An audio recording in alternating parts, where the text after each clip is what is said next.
Being a professional isn't about the money you make, the position you hold, your level of expertise, or fame. It's the motivation and the attitude you bring to your work. A desire for always learning and improving, and balancing your creative output with getting the business done. Welcome and join the Creating Pros.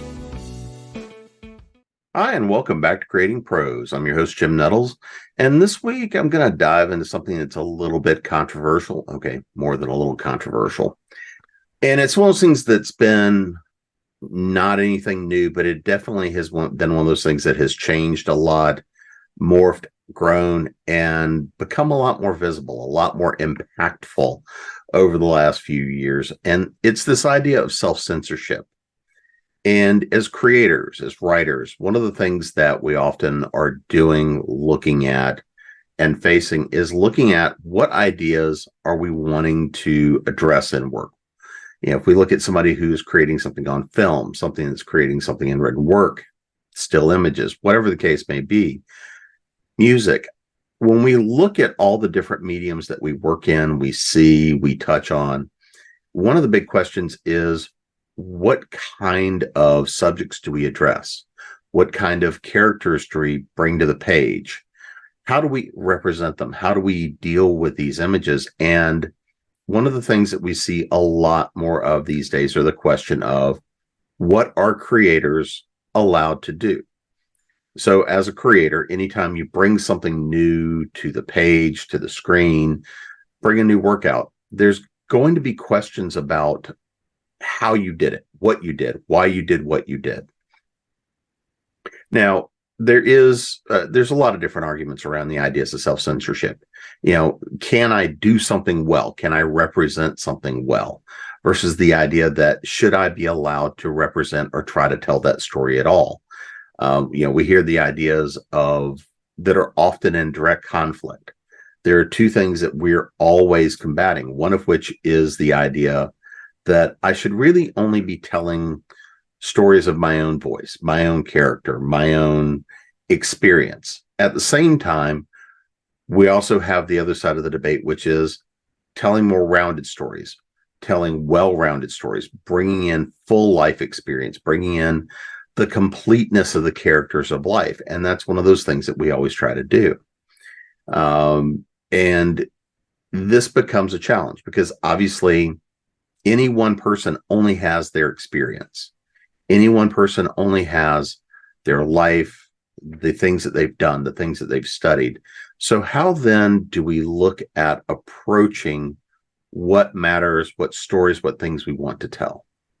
If we go back and look at the ways, the mediums, and the things that have brought different genres to being, for example, if we look at things like science fiction, fantasy, often we use these platforms because it's a way that lets us use allegory, use different stories, use different ideas in ways to let us broach those story ideas, those story concepts, and be able to work those into allegory to work through the points we want to try to explore. At the same time, if I, try to tell one story that is set in modern world to deal with certain very specific sorts of social, physical, economic issues, if I tell that story set in the modern world, it's going to have a different audience and a different reception than if I tell the exact same story with some tweaked characters, but I put it in a far-flung future. I put it into, a setting on another planet, another world. If we look historically, take Star Trek, for example. Star Trek famously was able to address and tackle some really critical social issues, economic issues, societal issues, technological issues, without actually really triggering the censors and being able to tell stories in ways that were able to get them onto TV, able to get them into really the social zeitgeist. Now we see, again, because this is not anything new, ideas of what stories are appropriate to tell, what stories are appropriate for the author or the creator to create, and realistically, what stories are acceptable to be released into the public by those authors. And what this is leading to is going to be a pretty significant ripple effect for a long time. If we look at and consider the idea that if I am only allowed to tell certain stories, certain perspectives, no matter how well researched, no matter how much I do in that preparation, then that's going to lead to me to have a variety of forms of self-censorship as a creator. In other words, I'm not going to go write a story maybe that I know I can't ever publish or sell. I'm not going to necessarily go out and try to work on certain ideas, certain stories that should be told, maybe need to be told, because I've already been told as an author that's a subject I should not be able to touch. So what happens then is there's kind of a ripple effect. Not only will I not touch that story, I probably will avoid those themes, those types of characters, those types of ideas in any work going forward. And so things that we often see as the wanting to make sure that things are done well or done respectfully, or honestly just a matter of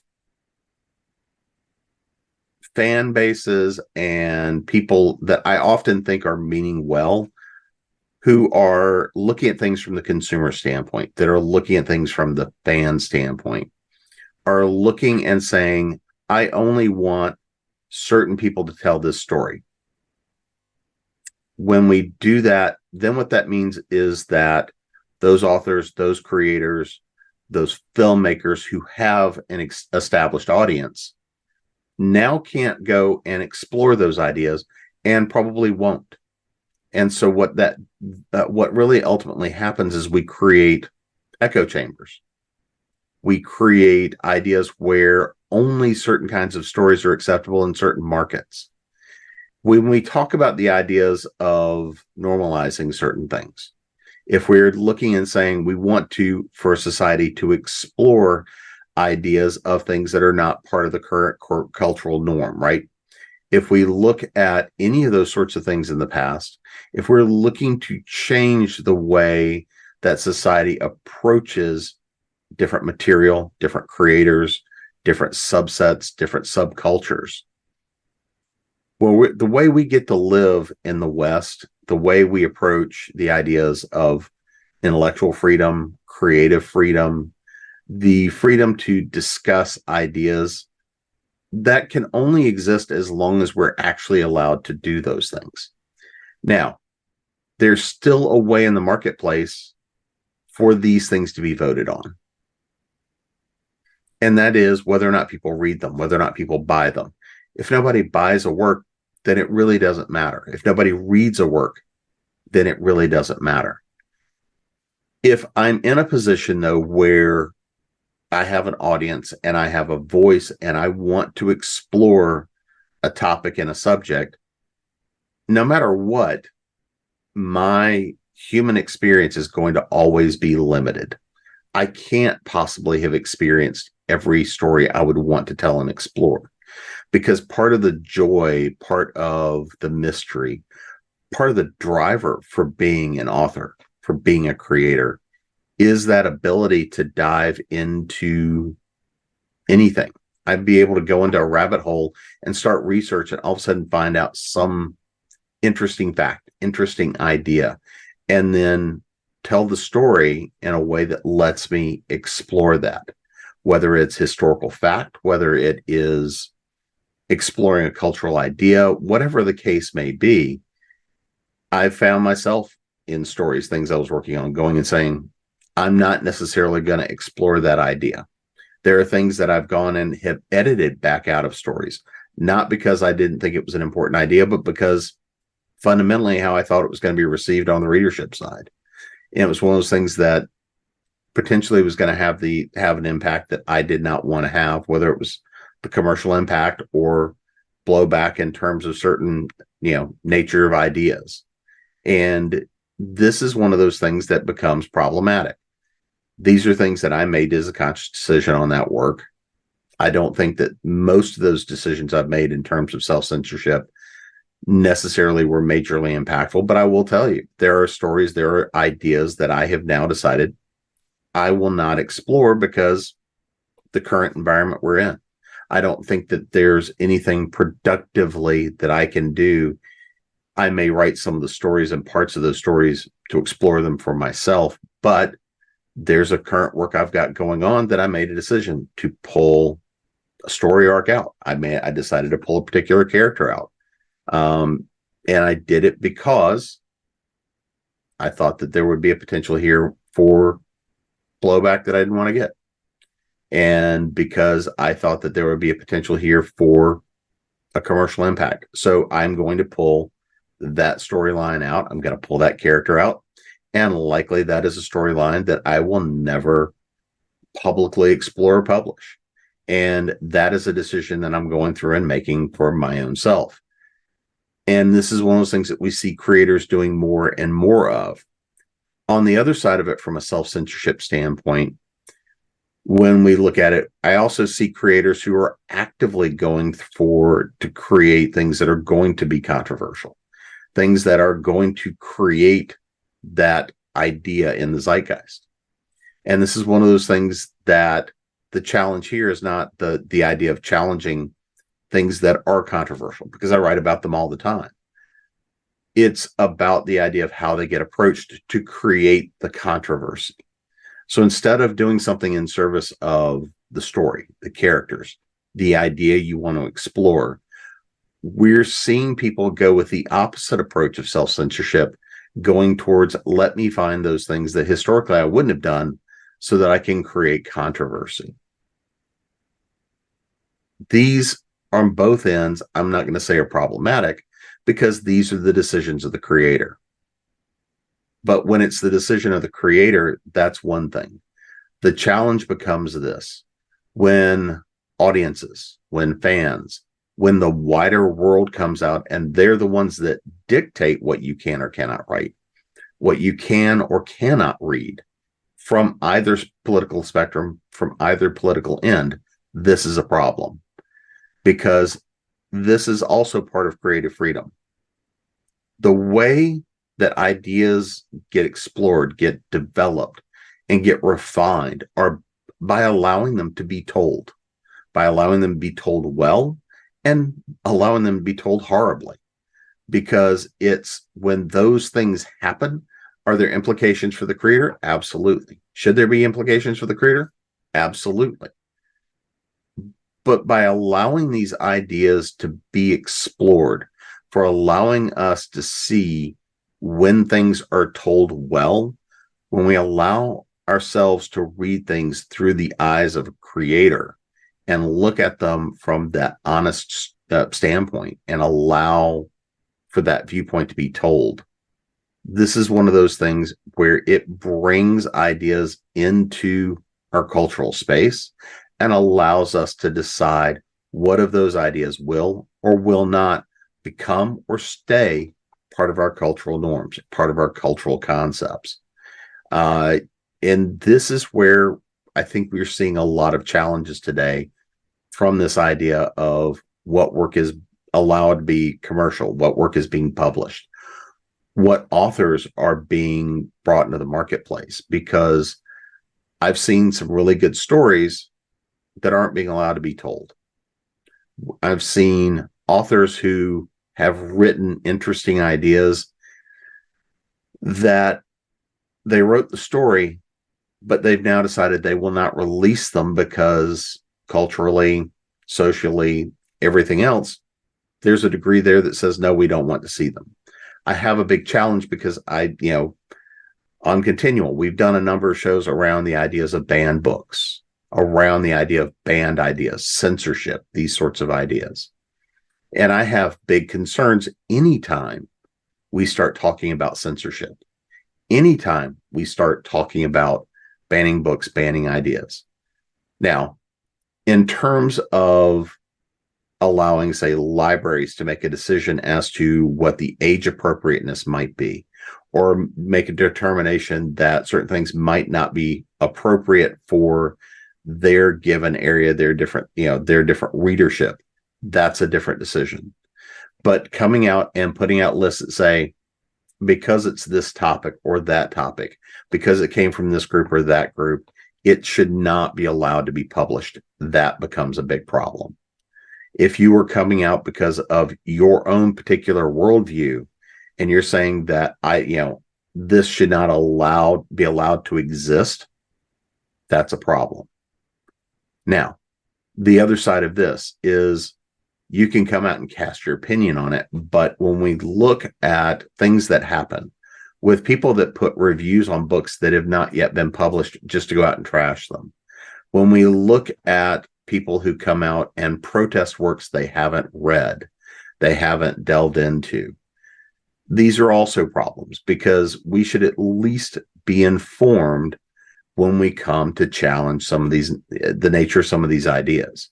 And the problem is now that we have people on both sides of the political spectrum and all the way across who actively are working to determine what sorts of work should or should not be allowed to come into existence, what should be allowed to be published, should be allowed to be, in the library, what should be allowed to be purchased and bought and shared and read as these ideas.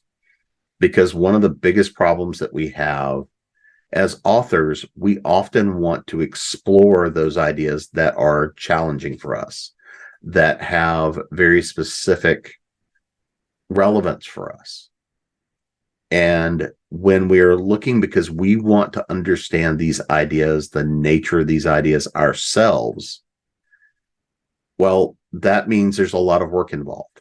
It means a lot of self-reflection is involved, or at least there should be. If I'm looking to tell the story from someone of a different race, different creed, different gender, whatever the case may be, I have certain obligations of trying to tell that story well, to represent that character as best I can. And one of the things that we can learn by reading things put out by people in their own voice is we get to learn their perspective. We get to learn their ideas. We get to learn how they approach the world. Same thing is true when people are writing outside of their own experience, because you still get to see what is that view of the world. How do they perceive how that piece of the world works? And there's value there too. That value can be a good story. The value can be a good character. The value may be discovering the reason that there is that idea in the cultural zeitgeist. And this is the reason that I see all of the current push for censorship, because the knock-on effect, anytime you go and you drive and you push for voices to be censored, for voices to be blocked, well, ultimately what that also means is that creators then dive deeper into self-censorship for themselves, because especially if it's commercial work, if this is how you make a living, you're not going to necessarily do the things that jeopardize that. You're going to make decisions that make sense for you, that make sense commercially, make sense for the work you can sell. But what it also means is that we take away the ability for a lot of people to explore ideas, help bring those ideas to their audiences, and ultimately help society make decisions about what sorts of ways is it going to change, grow, and develop. Or, as is often happens in these kinds of environments, when we have suppression and repression of ideas, what really happens is we have suppression and repression of the culture. And what comes out of that is rarely positive for the society. So as you are a creator, as you're looking at creating new and future works, look at and evaluate, what are the things that you're self-censoring? What are the ideas that you're no longer willing to explore? And if it's an idea you're not willing to explore in your own work, or even if you are, who are the people that are doing it well? Who are the people that are developing works that can help refine, grow, shape that worldview that you're interested in, and help share that with your readers as well?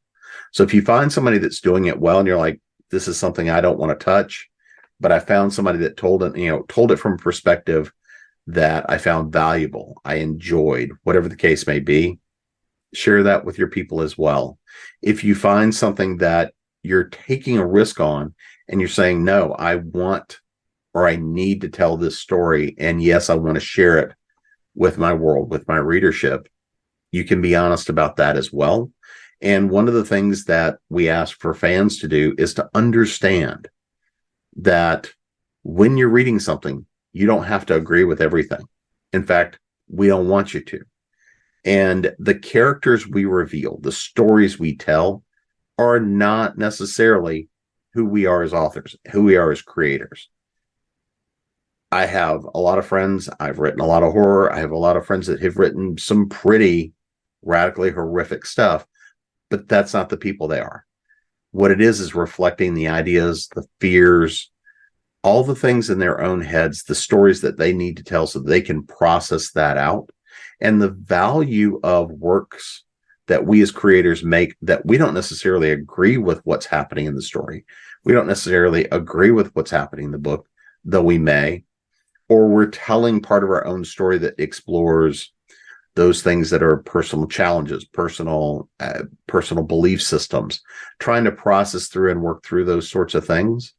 Well, as readers come and assault those things, attack those things as well, this is where we also get stories that are less and less. When we look at the ideas of TV, when we look at a lot of the stories being created, there's a lot of complaints now that they are too singularly focused. They're too driven on hitting certain things, and we've now lost the value of the story.